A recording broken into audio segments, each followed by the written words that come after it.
Dear students, welcome to EPG Pathshala.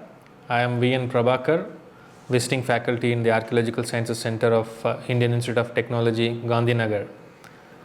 In the paper Pre- and Protohistoric Cultures of India, we will be looking into the module Characteristics of Indus Civilization, Society, Life Ways and Religion.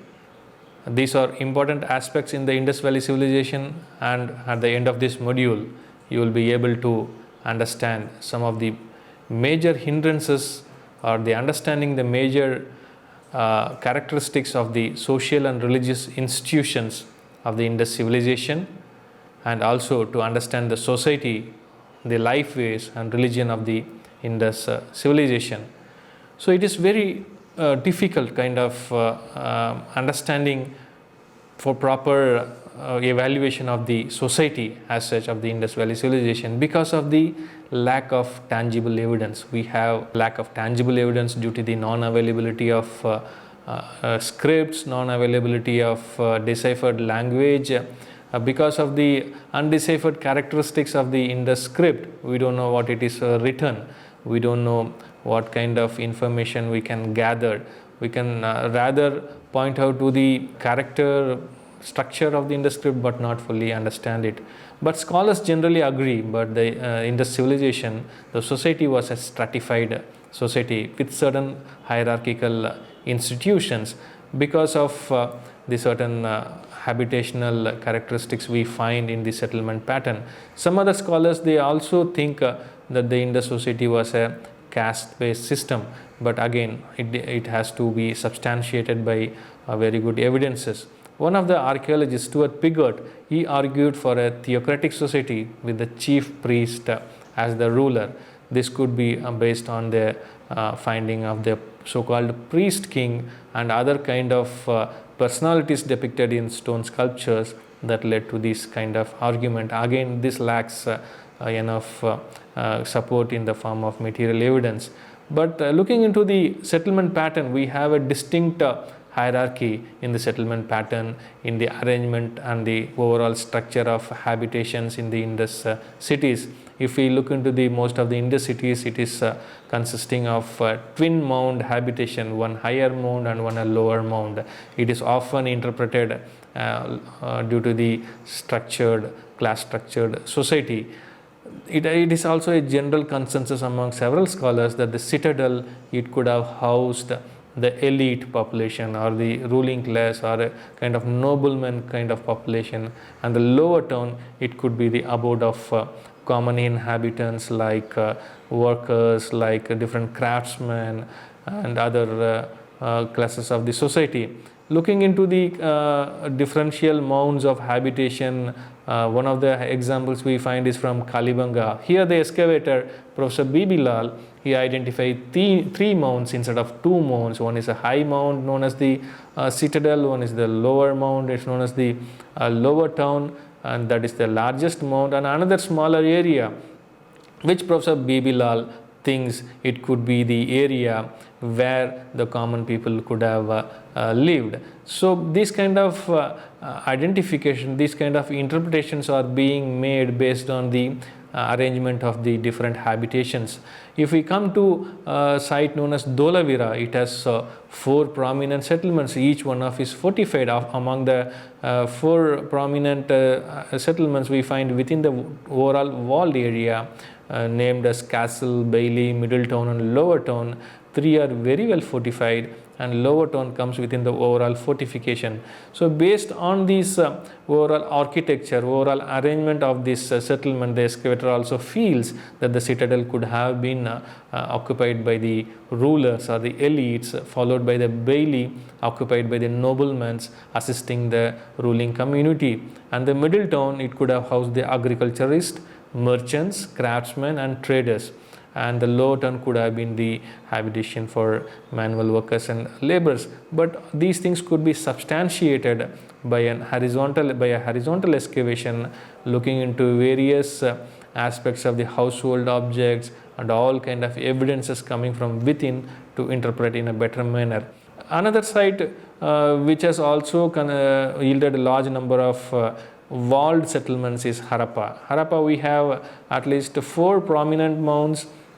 One is Mount AB, Mount E, Mount ET, and another mound which is under the present village occupation. There are 4 walled mounds, and among Mount E, it has been identified that a certain quarter, certain area of Mount E, it was inhabited by craftsmen engaged in various kind of activities like pottery production, flint knapping, shell cutting.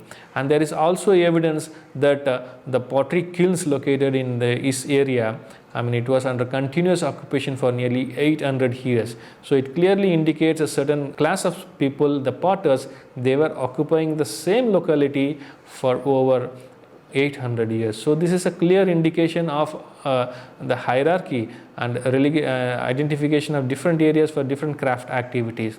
And another very important city is Mohenjo-daro. Initially, it was identified with 2 mounds only, one the citadel mound and the lower mound. But now recently the surface reconnaissance, the surface exploration has brought to light several mounds, and also here several craft activities like bead manufacturing, stoneware manufacturing. They are all located to certain localities only, and they are all occupying a certain area of the city and for a quite continuous period. So all these evidences, they are a clear indication of how the society could have been arranged, how the different classes they were identifying with each other, how a particular place can be identified for a certain kind of specialized craft activity. This is also reflected in the symmetries. Like for example, Lothal is one such site in Gujarat. There's a elaborate symmetry located to the northwest of the settlement. Here we have found multiple symmetries, multiple interments, both individual as well as joint burials have been found. Here the biological studies have been carried out based on the skeletal remains. It has been identified there is a clearly cosmopolitan nature in the Indus assemblage. The skeletons found from the Indus sites, it indicates a cosmopolitan nature. It is a mixed population. It is not a one set of population. It is a mixed population, people coming from different regions, merging together and carrying out different craft activities.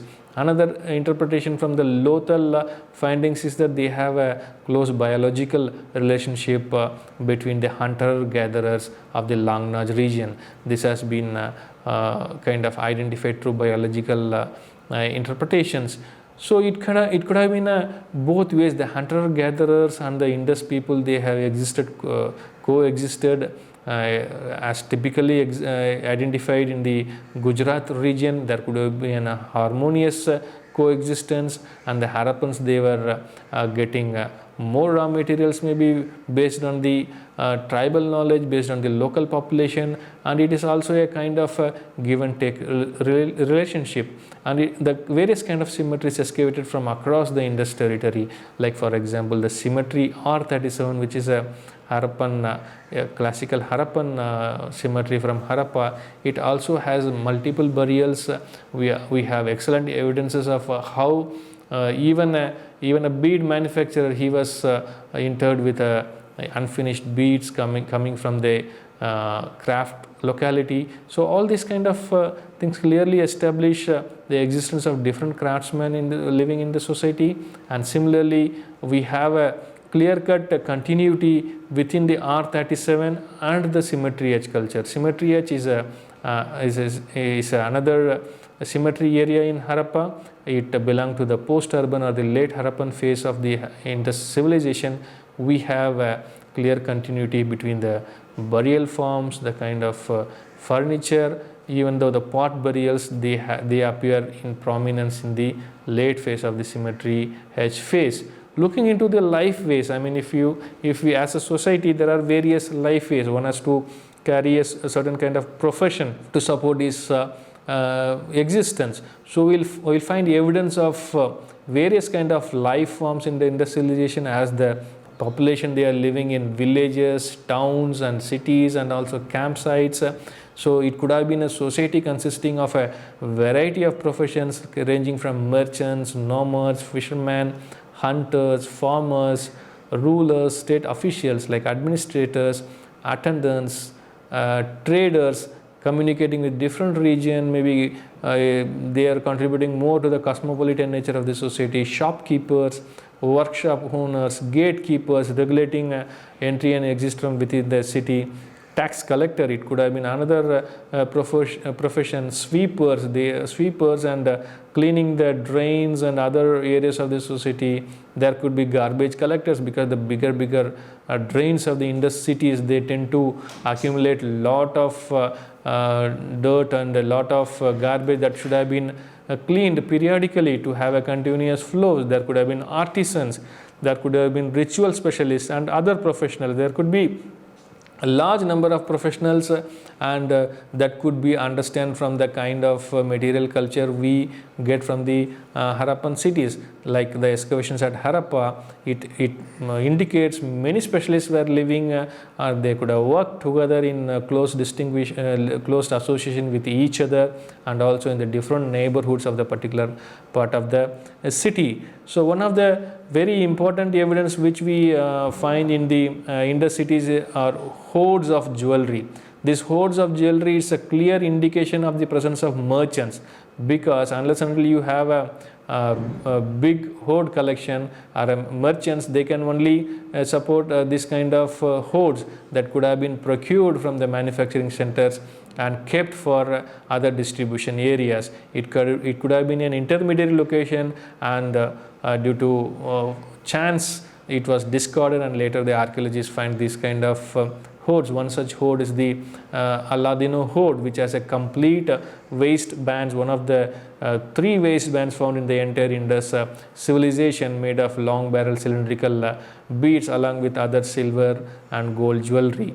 There are also evidences of various kind of ceramics, like a typical ceramic is the cooking pot. The cooking pot of Harappans, it is very distinguishable. It has a carination on the shoulder portion, and it has a bright red slip on the neck portion, and a rustication or a black color thing at the below the shoulder. It's a clear indication of cooking.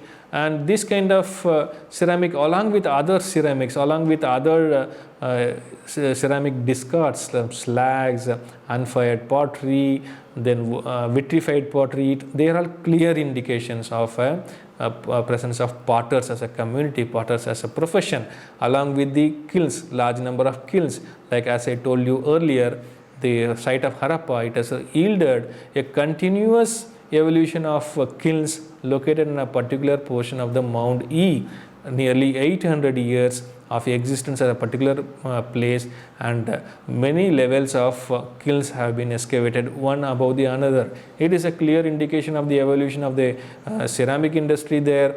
It is a big profession because of the large scale demand, because every utensil has to be made of clay, because metal was highly valued and prized. So potters, they were an important community in the Indus civilization.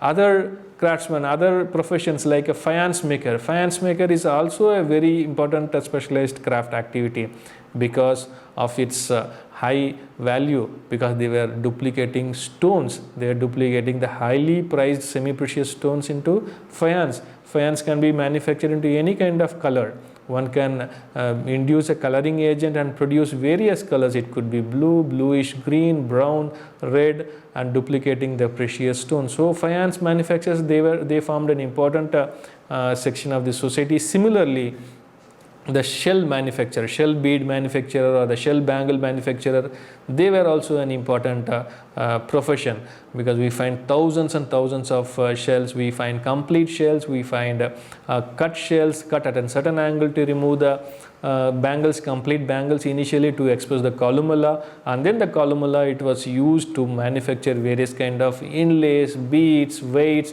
various kind of ornaments and instruments. So these kind of evidences coming from several sites, like from example Bagasra and Nagwada in Gujarat, they have brought to light a very good evidence of shell manufacturing evidences, and also sites like Navinal in Gujarat, it has yielded a large number of shell waste products, cut shell products. It clearly indicates the extensive shell manufacturing industry. One of the other important profession or the life phase of the Indus people is the metallurgists, the coppersmiths. They formed a very important component. It is a highly developed technology, and it is restricted to only a certain part of the population only. It is not known to everybody else. So we have a wide range of copper implements, from equipments, from weapons, from beads to bangles. All these kind of copper implements we find in the Harappan tradition. And apart from this, the finished products, we also have slags, we also have evidence of furnaces, and we also have prills. Prills are the initial products of copper smelting. If we heat the copper ore, the copper is melted and it forms in the form of prills, which is again reheated to produce the final copper product. So these kind of evidences of or clear indication of the existence of a very good copper smith industry, and each and every state, important state sites, we have these kind of evidences. One more important profession we can think of in the Harappan tradition is the beads. Stone beads is one such industry. It is very, very important because of the large external trade activities in which the Harappans were engaged. We have various type of stones, nearly 40 to 50 minerals were exploited by the Harappans, and in the Gujarat region alone, it is the place of a large number of agate, carnelian mining sources, raw material sources, which were supplied far and wide. And we have several sites in Gujarat where we know the bead manufacturing techniques, how they were making perforations in the beads, how they were using different kinds of drill bits to make perforation into the beads. So this is one important activity, and they were also highly decorating the stone beads. This is an important aspect which was highly prized in the Mesopotamian world. So this is another important life way or the profession of the Indus people. Another is the textile, because without the textile, garments cannot be produced, and we have evidences of negative evidences and pseudomorphs on metal artifacts, the impressions of textiles, and the scanning electron microscope analysis of these kind of impressions can indicate the weaving technology, the kind of pattern in which the cloth were manufactured. This can be found out. We also have evidence of spindle wheels. Spindle wheels, they are the tools which were used to produce threads from the cotton initially obtained from the plants. So these kind of tools are also found. It can be also used to produce thread from the wool. So these are all excellent evidences to indicate the proliferation of the textile industry, large scale presence of the textile industry in the Indus cities. Also the presence of loom weights, some grooved bricks, it has been identified as loom weights from Harappa. That is also another evidence of the textile industries. So what kind of textiles could have been present? I mean, there are evidences of silk from Harappa, site of Harappa. Even the type of silk has been identified. A Tassar silk has been identified from Harappa. Also the presence of cotton and jute have been identified from the sites of Harappan cities. And another important profession, carpentry. Without the aid of carpentry, nothing could have been surveyed, nothing could have been fulfilled in the Harappan household, because doors and windows have to be manufactured, and wood was available in plenty, and naturally the carpenters, they were the important profession during the Indus civilization. They were manufacturing various kind of doors and windows. As examples of jallied or latticed windows, we find as representations in the terracotta models from the sites like Harappa. So it is a clear indication that how they were using various kind of woods to produce this kind of latticed windows, and also different kind of doors they were producing. And we also have evidence of coffins, wooden coffins from the Harappan burials. So wooden boxes were made from specialized woods, and the wooden lids were also manufactured. And there are also evidences of boats, river boats and sea ships. So all these kind of things could have only been manufactured with the help of a very good carpentry profession. They were highly specialized in various kind of activities, and they helped largely in the overall urbanism. and this is one of the important profession, I would say. And building the cities is also another important occupation. Without the aid of brick manufacturers, without the aid of large scale brick kiln activities, no city would have been built up. Majority of the cities, majority of the villages, they have been built with unbaked sun-dried mud bricks, but cities like Harappa and Mohenjo-daro, they were largely constructed using baked bricks with a specific ratio. So the presence of a professional or specialized brick manufacturers would have been existed. Without that, large scale manufacturing is not possible, because baking brick to a high degrees of temperature, to attaining a very good temperature is very much important because of the strength, because of the achievement of the strength. Without that, these bricks cannot be used for a very longer period. So these kind of evidences clearly point to the existence of several kind of professions which were contributing not only to the day-to-day life of the population, and also satisfying to the elitist attention, because some of the craft activities, they are only for the elitists because of the manufacture of highly specialized jewels and ornaments, and also for the amusement of the people, amusement of the public. There are several other professions. So we have evidence for musicians, we have evidence for drummers, we have evidence for certain masks which are found from the Harappan site to point to certain artistic activities. Also there could have been an amusement class of people. There should be singers, drummers and musicians. And one terracotta mask from Mohenjo-daro is a clear indication of performance of certain kind of rituals. So these are all other professions which were supporting the Indus population, maybe keeping them busy with all kind of activities. We also have these large shells, complete shells, which can be used as a trumpet, because a very good sound can be emanated from a shell, and that could have been used for important rituals and functions. And also terracotta whistles in the form of birds and animals. They could have been an amusement as well as plaything for the children, but also an important musical instrument. Also as a supplementary musical instrument, we find this kind of terracotta whistles, and also rattles, globular terracotta balls with a handle, and it can be shaken and a different sound can be produced. And one terracotta mold from Harappa, it shows the depiction of a drummer, a dokla, a drummer showing a beating a drum. It is depicted in one of the terracotta tablet discovered from Harappa.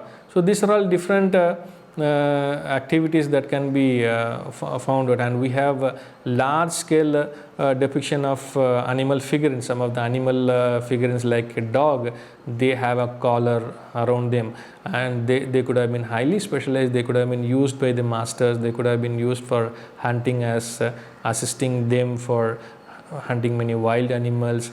And the various kind of toys, toy cart frames, and different toy carts along with the bulls, they are all clear indication of the type of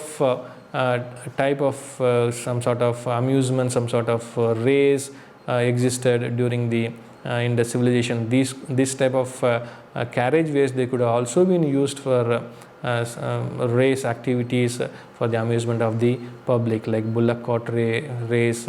This could have been used for. So all these kind of activities are supplementing the main population. It is not only one of the main occupation, but also supplementing. And all these people, they were fed enough by the agriculturalist. It is an important profession. Without agriculture, there is no enough crop for the population. There is not a surplus in food production.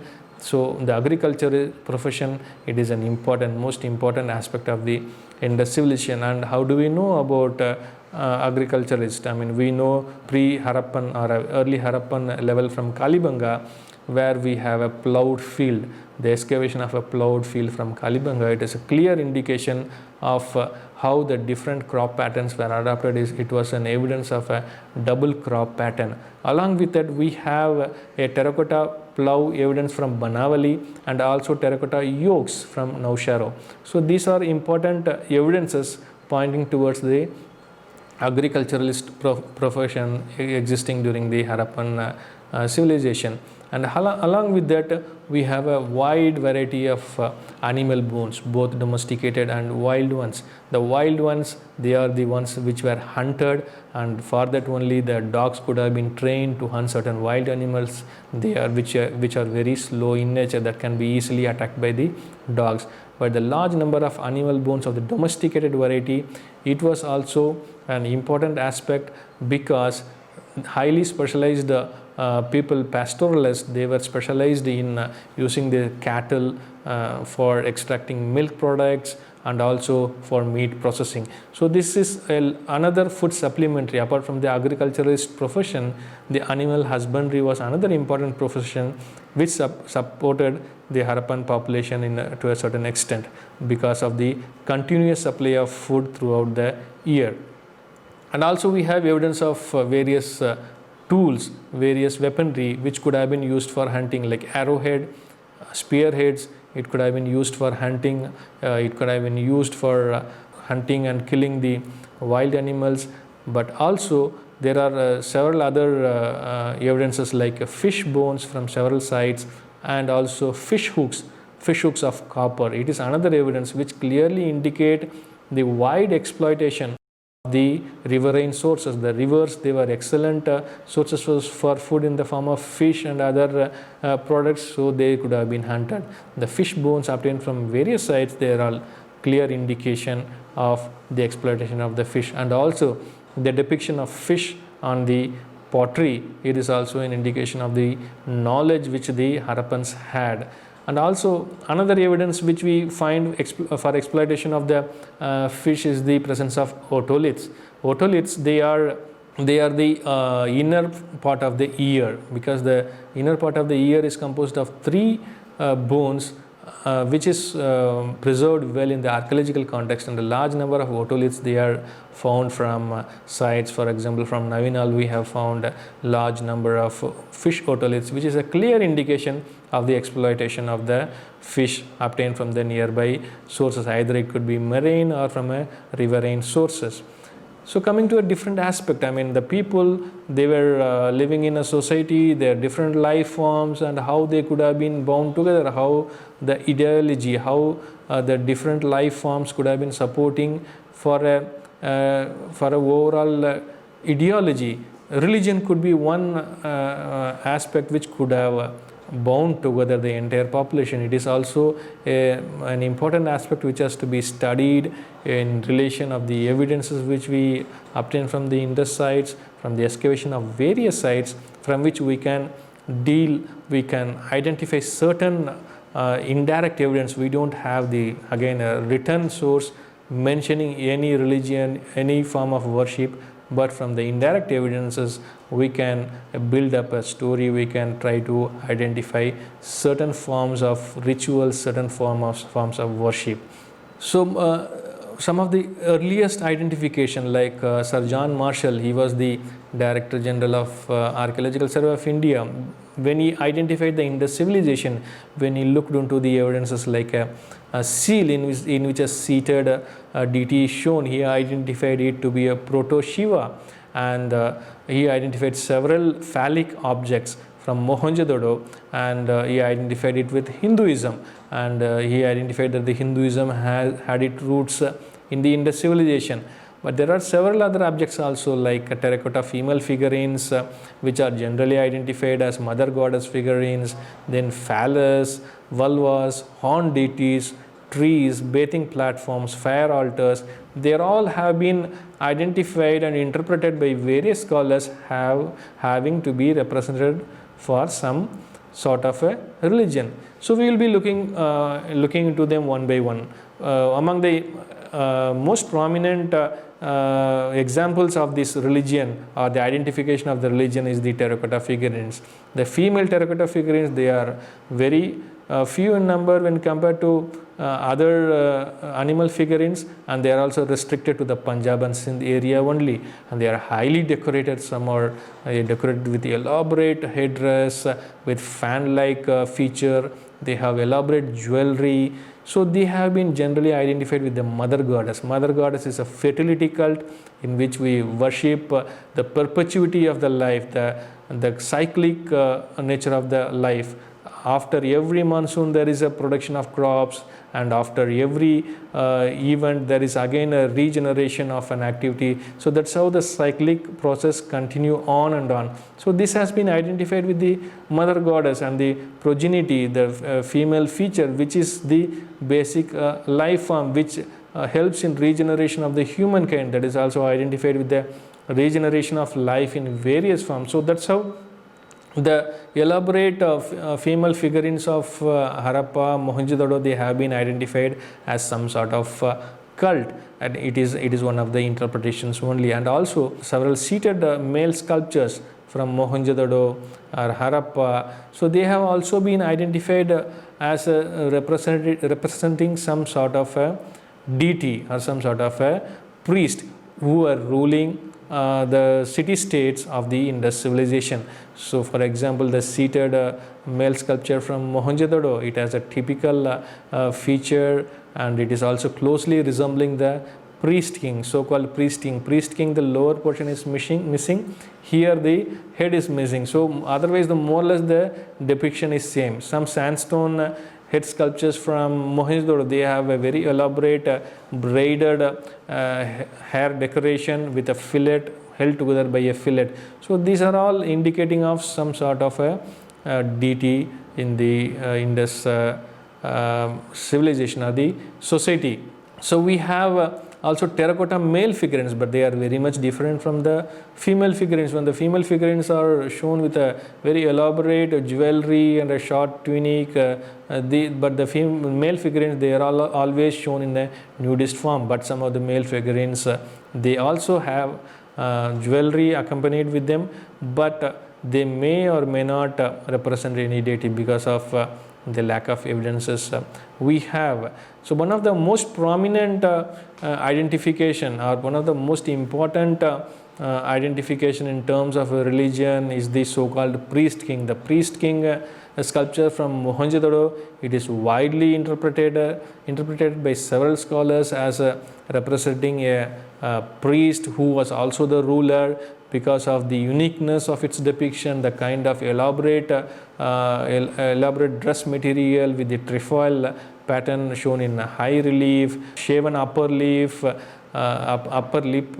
the bearded short beards, and also the hair held together by a fillet, and similar fillets have been found in gold from the Harappan context. So all this kind of high elaboration of this particular male sculpture, it has led the archaeologists to think that this could be a deity or a priest or a king. I mean, again, the identification is very, very difficult in the absence of proper written evidences. So that is one identification, that it could be a priest king who was also a priest and also a ruler. So again, it will be substantiated if more and more evidences are found. But there are certain graphic depictions from the seals. One such seal, it depicts a human figurine having a horn headdress and standing inside a tree.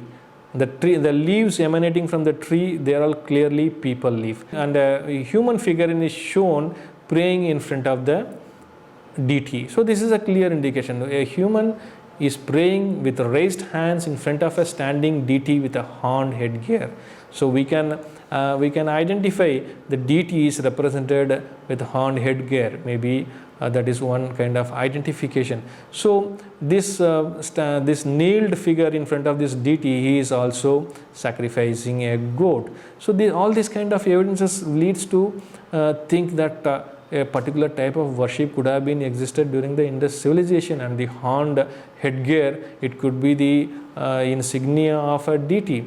And here in this particular seal, one can see the 7 standing figures, human figures also is depicted in the lower panel of the seal. So they could be the deities which are shown along with the kneeled figure. So these are all very good graphic evidences, and several tablets, they also depict some sort of evidences pointing towards certain ritualistic performances. Like one such tablet here, shown here, it represents a human holding a sword-like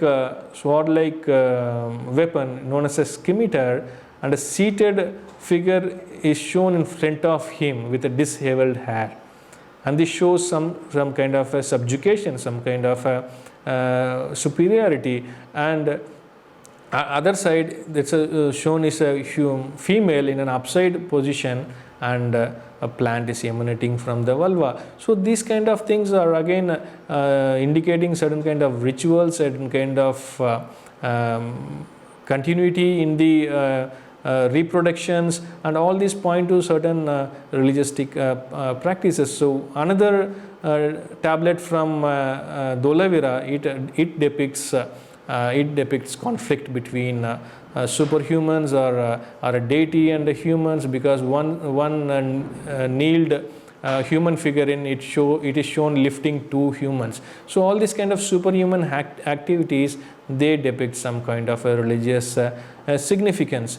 So similarly, there are other war scenes also, war scenes or subjugation scenes. One such tablet, here a human is shown subjugating a large bison in front of a seated person shown in a yogic position. So all these things again indicative of a performance of a ritual or a performance of a sacrifice. Here the bisons could have been sacrificed in front of a deity. So this could be another example of a ritualistic practice. Among the seals which depict give a graphic depiction of the deities is the so-called Proto-Shiva seal from Mohenjo-daro. Here the central theme is a 3-headed deity wearing a buffalo horn headdress with a fan-like central feature. So it's a very prominent thing, seated in a yogic-like posture, seated in Padmasana, on a low-footed stool with 2 gazelles.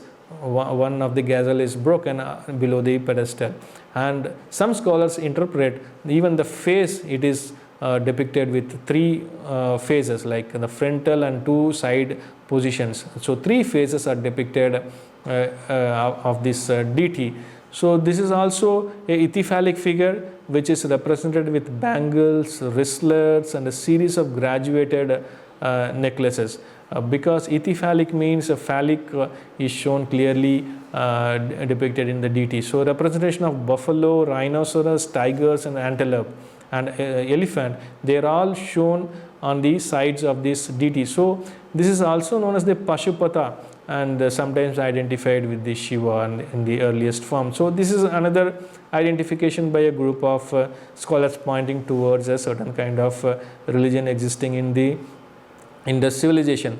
One more depiction on a seal is from Dholavira. Again here a standing deity, again inside a plant. It could depict a people tree. Here the deity is also shown with the horned headgear, and a kneeled human figure is shown in front of the deity. It could be a devotee, and he touches the ground in a symbol of reverence, and the lower portion is depicted with a standing goat. It could be drawn by the devotee for sacrifice. So all these kind of things are similar to region, like a similar kind of depiction is shown in one of the terracotta tablets from Kalibanga. Here also a horned headgeared deity is shown with a devotee dragging an animal. So all these things are depicting some sort of rituals performed in front of a deity and coming from different regions. One is from Kalibanga, one is from Dholavira, one is from Mohenjo-daro. These are all widely separated regions. So this also indicates some common religious beliefs. So one more tablet, it is also very interesting here. A tiger is looking back over its shoulder, and a person who is sitting on a branch of a tree, and it could also have some sort of significance. Some scholars identify it with again a control of a bigger animal with some super power. So these kind of rituals, this kind of depictions indicate the desire of the Harappans, desire of the Indus civilization people to have control over certain bigger animals, which could be controlled using certain rituals. Another prominent evidence for religion could be the presence of large phallus stones. Similar such stones have been found extensively from a site known as Dholavira in Gujarat. Here, freestanding pillars have been found with a clear depiction of phallus.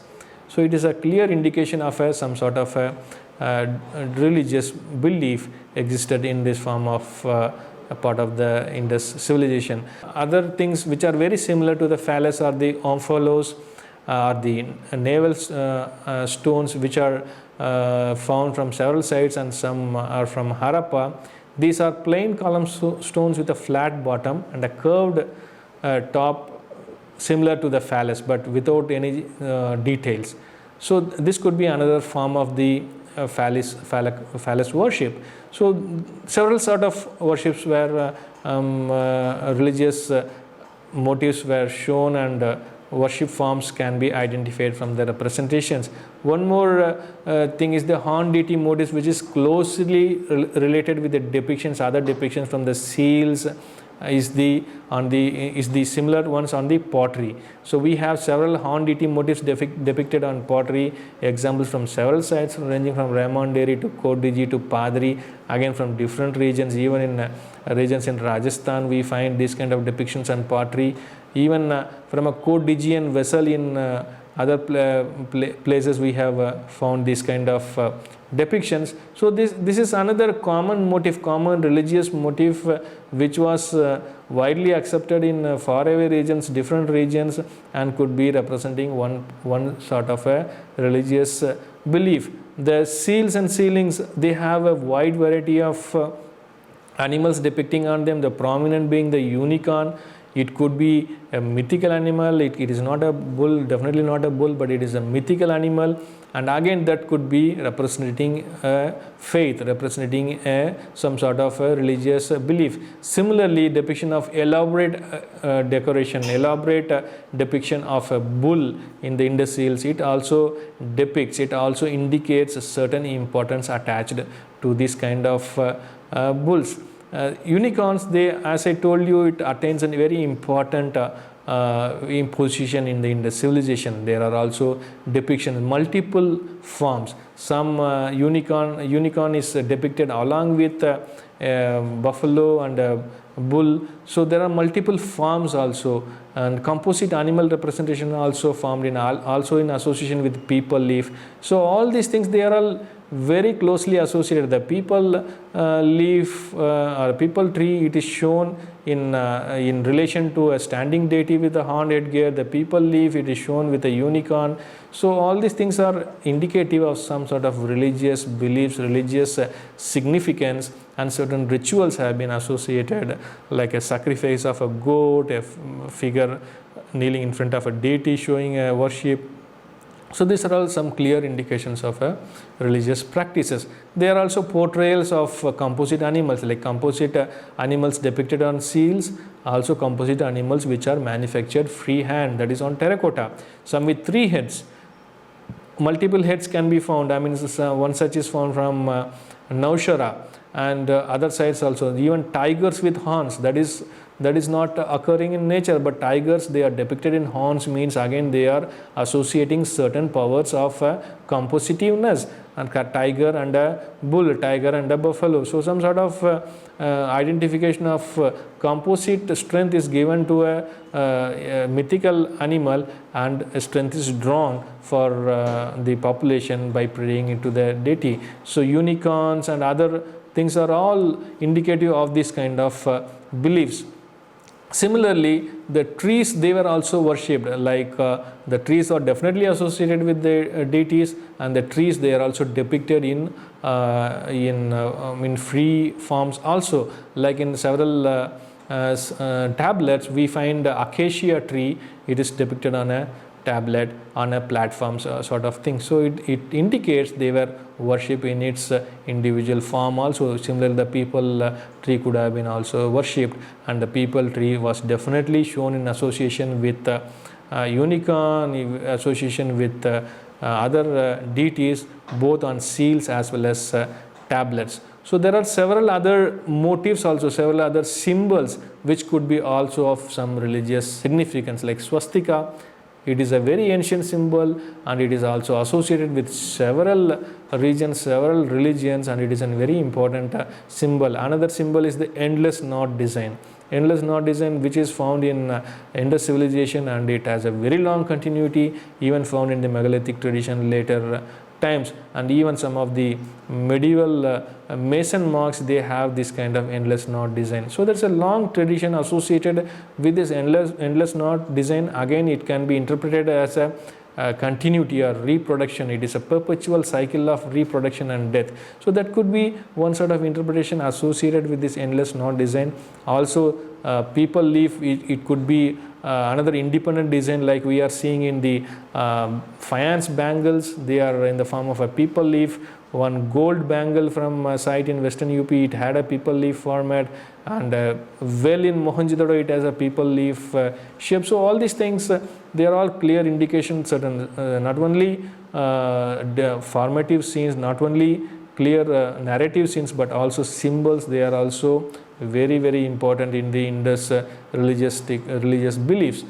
So the religious rituals, they are all accompanied by performing using certain receptacles, like in the form of shell trumpet. The shell trumpet was used for performing certain religious rituals. Likewise, the shell ladles, they could have been used for performing rituals. So these are all supportive evidences which clearly indicate the performance of rituals while worshipping a deity, particular deity, or a prominent figure. Likewise, water is a very important aspect in the Indus civilization. Because of the presence of great bath in Mohenjo-daro, we can say the importance associated with the water platform, bathing platforms, and other ablutionary rituals which were performed by the Indus civilization.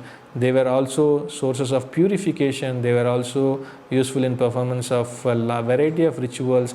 And we find a very elaborate water management system at Dholavira, which has a series of water reservoirs there, which could have also been used for performing certain rituals. Likewise, one more religioustic aspect or identified with the Harappans is the fire rituals.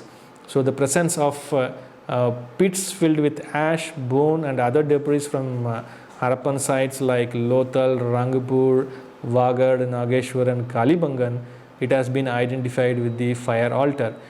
These kind of depiction of various rituals, various religioustic beliefs by the Harappans, and supporting of the various life forms, they all go hand in hand, and it is a huge cosmopolitan population living in the Indus cities, performing various kind of professions, various kind of craft activities, living together in these cities, efficiently managing their lifestyles, and overall contributing to the entire development of the urbanism of the Indus civilization, which led to prosperity for over 700 years. So this is an important aspect of the Indus civilization, and I hope you can refer to the website, EPG Pathshala website, for other modules if you are interested and learn a lot about Indus civilization.